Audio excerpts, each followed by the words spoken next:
What's up, YouTube? It's your boy Rex Righteous, and I'm back with another rap front.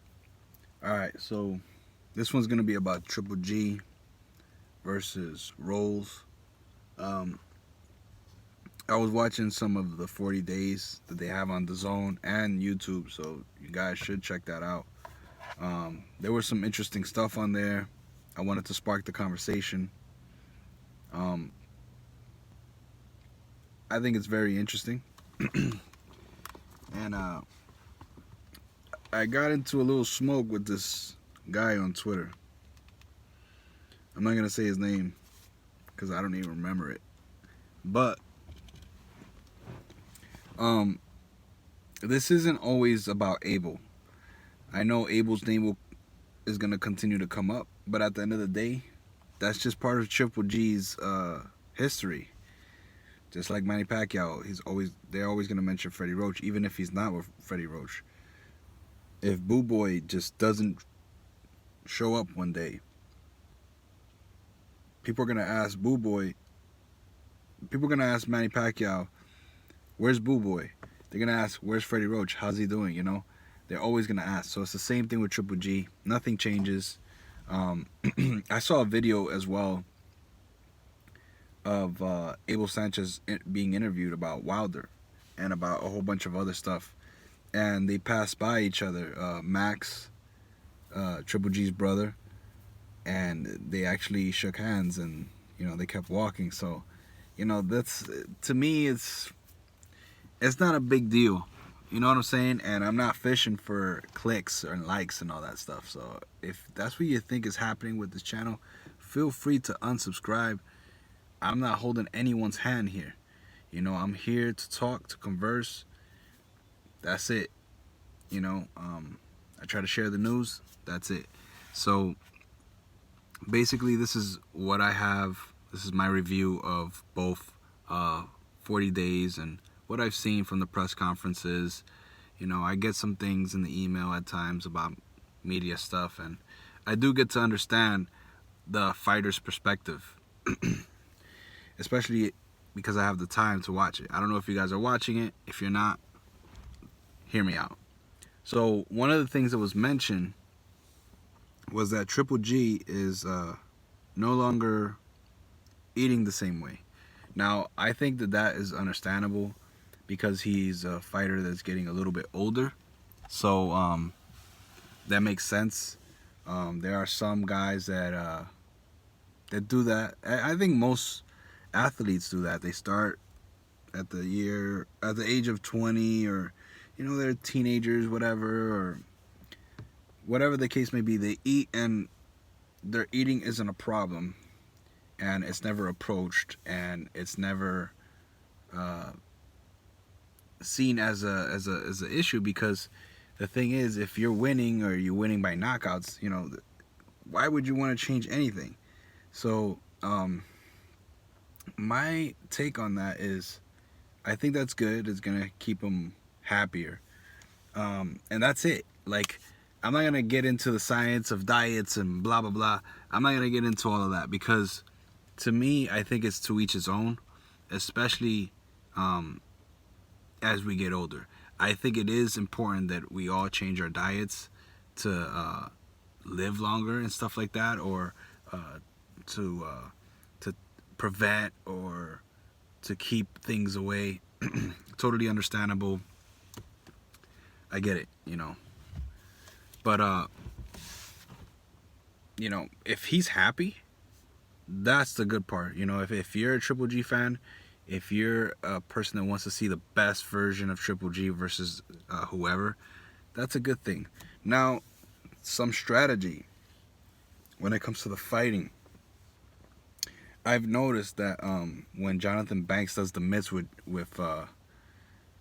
Triple G, it's kind of like a rhythm. It's like a dance, and he's calling it out. So he's I think he's going towards speed. I think that's more his thing, is speed. So he's also talked about how the fact that Triple G already has power. So it's like, why focus so much on the power when you could focus on other things?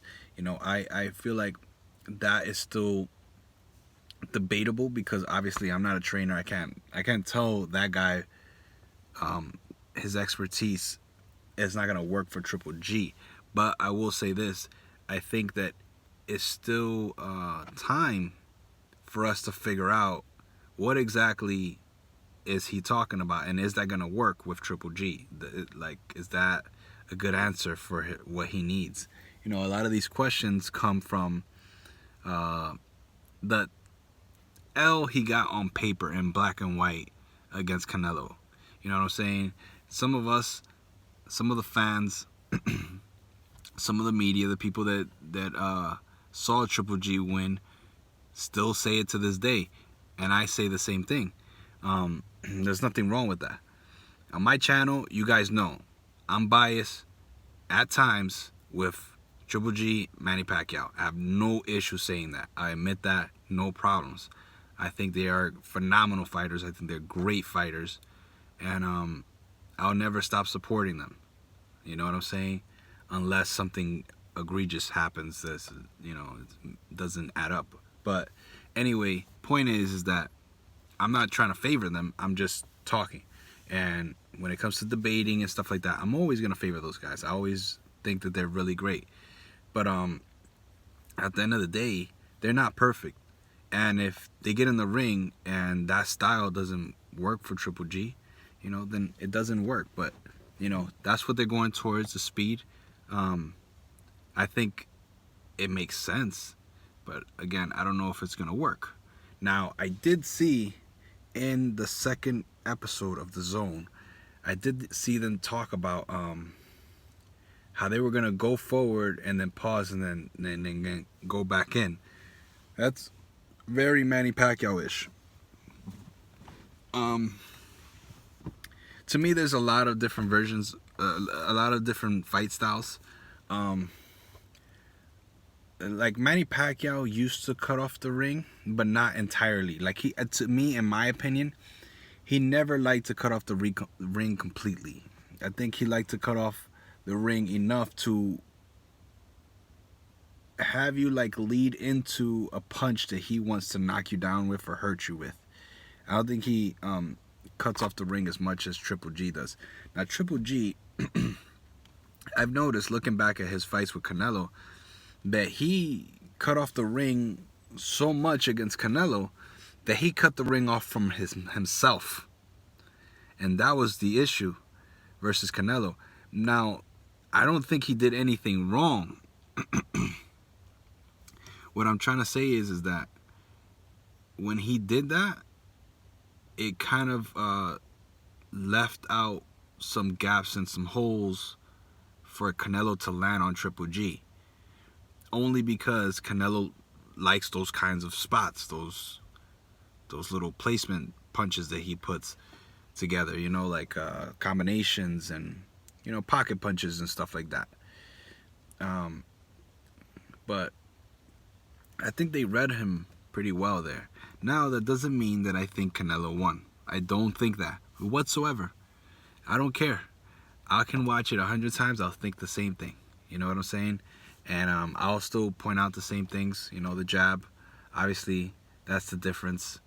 I had a little quick debate online on Facebook. Someone talking about how Canelo beat Jacobs better than Triple G. I don't think so.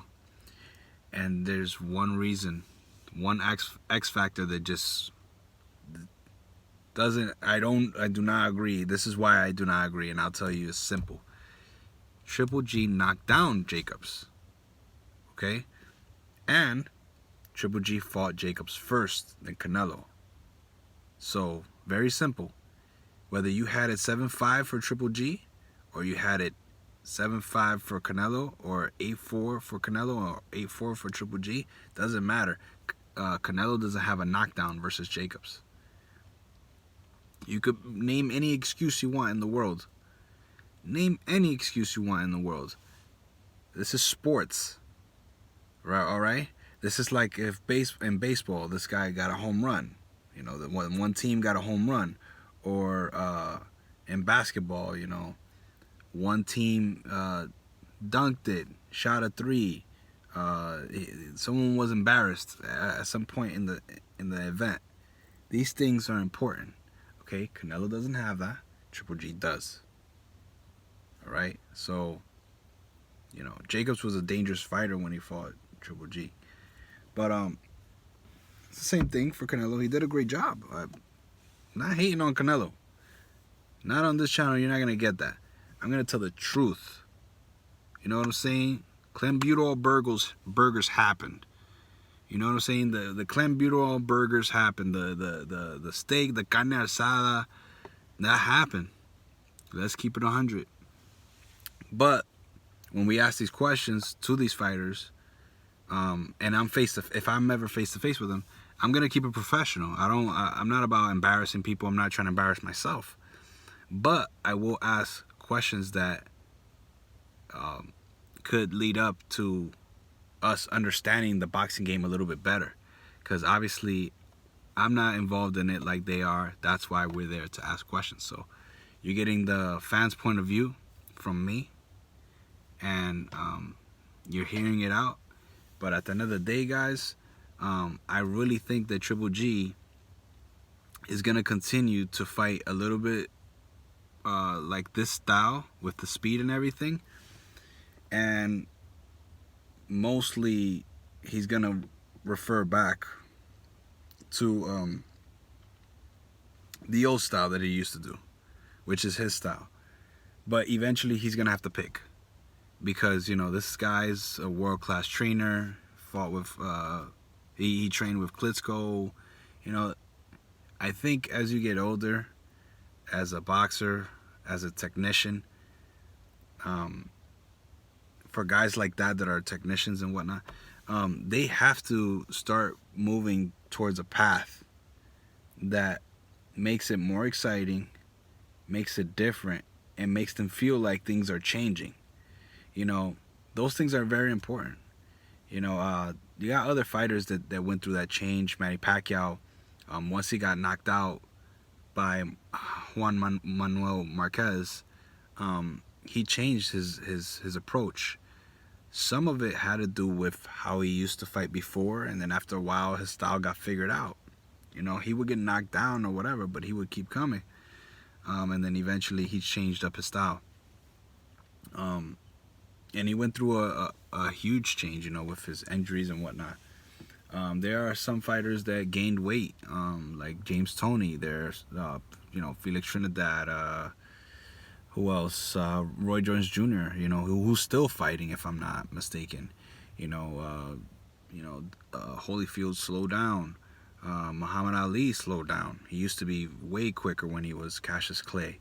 There are tons of fighters out there that they have to, adapt as things change. And I think the speed thing added to his game, it works because I trust the trainer. I think that I don't think Triple G would pick a terrible trainer like that. And I think that all those guys that Triple G is surrounded by, whether it's Shane Mosley or Tom Loeffler. Some people don't like Tom Loeffler. One of my homies, on this YouTube thing, he tells me all the time he doesn't like Tom Loeffler, that he left Triple G out to get, like kind of like screwed over or whatever. Because Canelo was caught using steroids and whatnot. I mean, it was in his system. Some people say that it was food, ingested by food, whatever the case may be. Some of my friends that are Triple G supporters, they don't like Loeffler because of that, because they could have told Triple G, you know what, let's just move on from this guy, we don't have to fight him. And Triple G did fight him. So I think that I think he's surrounded by good people. I think Tom Loeffler is a good person. I don't really know him like that, but from what I see and who he's been around, who he's managed, the things that he's doing in California, the fact that he's low key, he's not a very flashy promoter, and you don't hear too many negative things about Tom Loeffler. That opinion though is valid in my opinion. It's like, I think that it has some merit to it. Aside from that, adding on to what I was trying to say though, and like all those guys seem to be legit boxing guys, you know. Triple G's never been around people that don't have a history in the sport. You know, they're not new. They're not a face that you haven't seen. Then he has his brother, and then he has all these people from the Eastern Bloc. So, you know, he has this way of thinking. He seems like he's happy. He just doesn't want to answer questions. You know, that was one thing that came up in the press conference, is that he's tired. He's tired of talking. He's tired of having to constantly legitimize himself by talking, or asking the media to legitimize him because he talks, or because he has to talk about whatever, about the fight, about this, about that. He's not into all that. That's not his game. And I know we're talking a lot about Triple G right now. Rolls is definitely a contender. He's from Canada. I don't remember exactly what spot, but I know that he did have some fights in America. He was told to go, you know, and check it out, because fighting in America is definitely a big deal. You know, Rolls, he doesn't have much 12-round fights. If anything, people have been saying that he's never really had a 12-round fight, which is interesting. There's not much to say about this guy. I haven't seen any footage on him, and I'm very shocked that there isn't that much footage, you know. But regardless, even if I was to dig, I don't think there would be that much footage. You know what I'm saying? 16 fights isn't much. He's undefeated. I mean, I don't know how many knockouts he has, but you know, people are talking. You know, he's talking. You know, boxers have to talk in order to psych themselves up. But that's the most thing I know about him. You know, I wouldn't be shocked if he's a right-handed fighter. Like, this is typical stuff. Like, you know, so I just think like this fight has some things to deliver, but it's a showcase fight on the zone again. I want to watch Triple G, and I want to watch Andrade at the end of the month. And you know, this guy's 35. You know, Steve Rolls with 10 knockouts, and I'm looking at his box rec right now, and I don't really know these names. A lot of these fights were in Canada, and in the press conference, a lot was said about his respect around the sport. You know, David Lemieux, and you know, a lot of fighters from that part of the world have talked good about him. But looking at his record, he has some guys that he's fought that have 16 losses, 10 losses, 31 losses, 7 losses, 4 losses, 5 losses. So it's a different approach when it comes to, you know, the Canada style. So, you know, like I said, he has a few fights, like 4 or 5 fights in America. Probably a little bit over that, but then the rest is all Canada, everything. But he's known in Canada. He has to be, because every fight I see in Canada is not in the same place in Canada. It's, you know, Toronto, Halifax, Spryfield, Edmonton, Montreal, Ogden. Oh, well, that's America. But Montreal, yeah. You know, like, some of these places I can't pronounce. Chicoutimi. I don't know where that is. But that guy that he beat in Chicoutimi has only 1 win and 7 losses. So that tells you what kind of opposition this guy had. There's not much to talk about here. We'll know more. But, you know, if you have a little bit of extra money and you feel like going and doing a bet, my suggestion is if you have a live dog, a live underdog, bet on the knockout. Now this guy, I have no idea what he's gonna do. I don't know what to tell you, but I do think that Triple G is definitely gonna toy with this guy. It's gonna be quick, in my opinion, but there's always more with Triple G. The post-fight might be cool. It would be awesome too if Canelo was there. I do want to see a star-studded crowd for the zone, because like last time when it came to Anthony Joshua or when it came to Canelo's fight, a lot of folks showed up. This is not a huge fight when it comes to competition, but I think Triple G really wants people to come out. This fight is going to be in MSG. I think he's also trying to gain as much publicity and a voice for New York. So he wants his fight with Canelo in New York.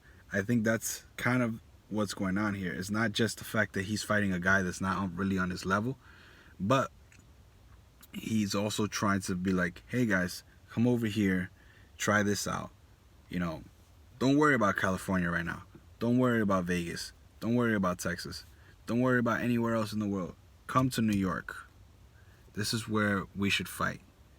He also was quoted as to say that Vegas is weird. There's something about Vegas that's weird that he doesn't understand.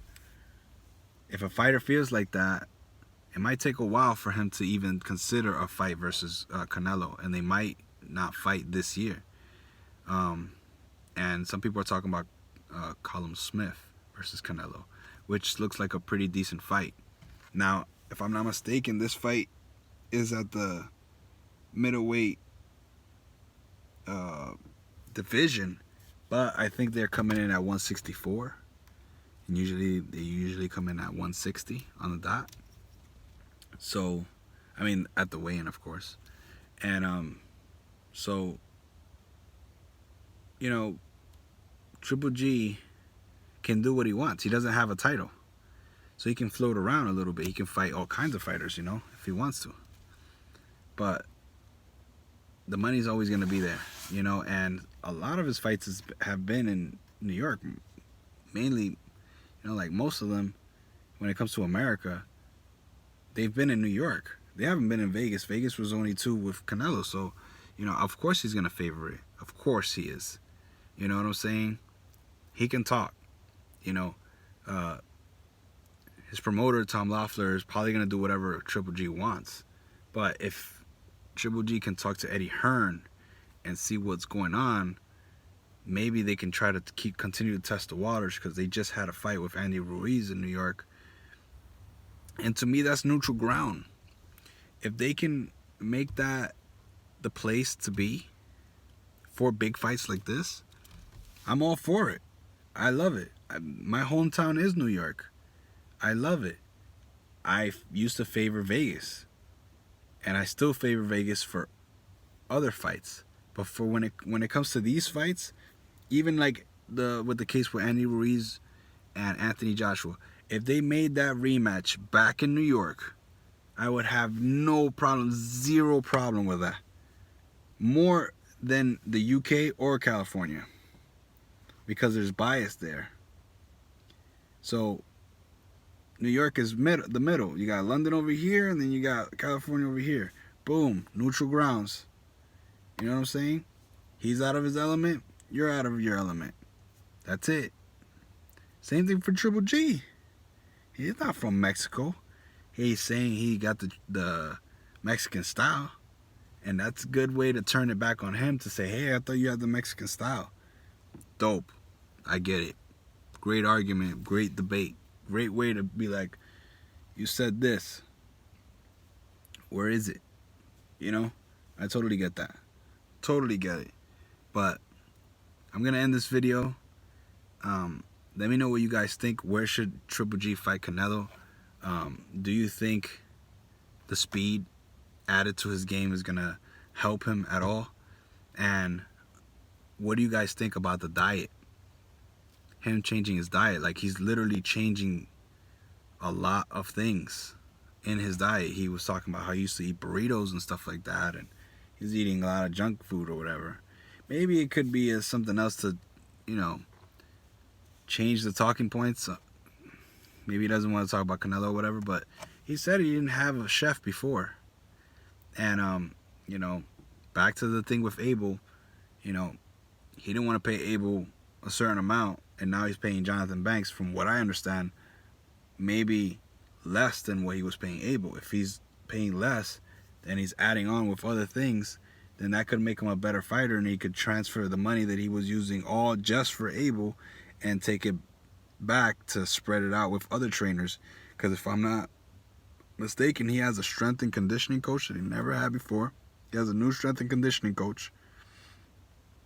He has a chef, and who knows what else. And, of course, his new trainer, Jonathan Banks, that he's paying less than he was paying Abel Sanchez. So it's kind of like Keith Thurman. He's paying for 2 strength and conditioning coaches, and he has his boxing coach, to go along with his team, his cutmen and all that. So that's a big team. It just depends on who your opposition is and how you feel as a fighter. If you're a fighter, you want to be happy, you want to be in a good mood. You don't want to feel like, man, I'm spending all this money and, I'm not getting what I think I should get. You know what I'm saying? In the second episode, this is why I call this Raf Rant, because I gotta go in order for me to get it all out. Yeah, it's kind of conversation. But in the episode, they said that they changed nothing for the second fight versus Canelo. That's a big deal. I think that they were very focused on Canelo, because obviously he popped for steroids. But they were very focused on opposition. Just, what is he going to do? How do we counter this? And the whole thing, if you look at the fight, he was countering as well. Everything was a counter. Counter. I have to counter everything he's doing to me. Like, whatever he wants to do to bring as a fight game, like a fight plan, I have to counter it. And it was almost as if he thought that his first fight versus Canelo was so perfect that he was probably going to get a knockout or a knockdown versus Canelo, because usually Triple G is getting all of that. He's knocking down people, he's knocking people out. So his expectations are always that he's going to just outclass these guys and knock them down. But Canelo wasn't with that. He brought some smoke. He really did. He really brought his A game. Whether I think he lost or not, he still brought his A game. So I respect him for that. So, there is some fault to that. It is what it is. And let's keep watching. Let's keep seeing what these guys are gonna do. But ultimately, I just wanted to drop you with some news, talk Triple G, and let you know that I'm gonna be watching the fight this weekend, and I will do a post-fight review. A little more will come when it comes to Fury and his opposition, and some more boxing news. If you haven't followed me yet, follow me on Twitter, follow me on Facebook, follow me on Instagram at RafLegend193, r.calvo/29, or r.calvo29, I'm sorry. And just follow me. And if you're a boxing fan, message me and let me know so I can put you inside the boxing group that we have. It's called ADM Boxing. And follow the Instagram ADM Boxing as well. Subscribe, comment, like, share. I'm out. It's your boy Rex Righteous. Let's try to keep boxing alive. Peace.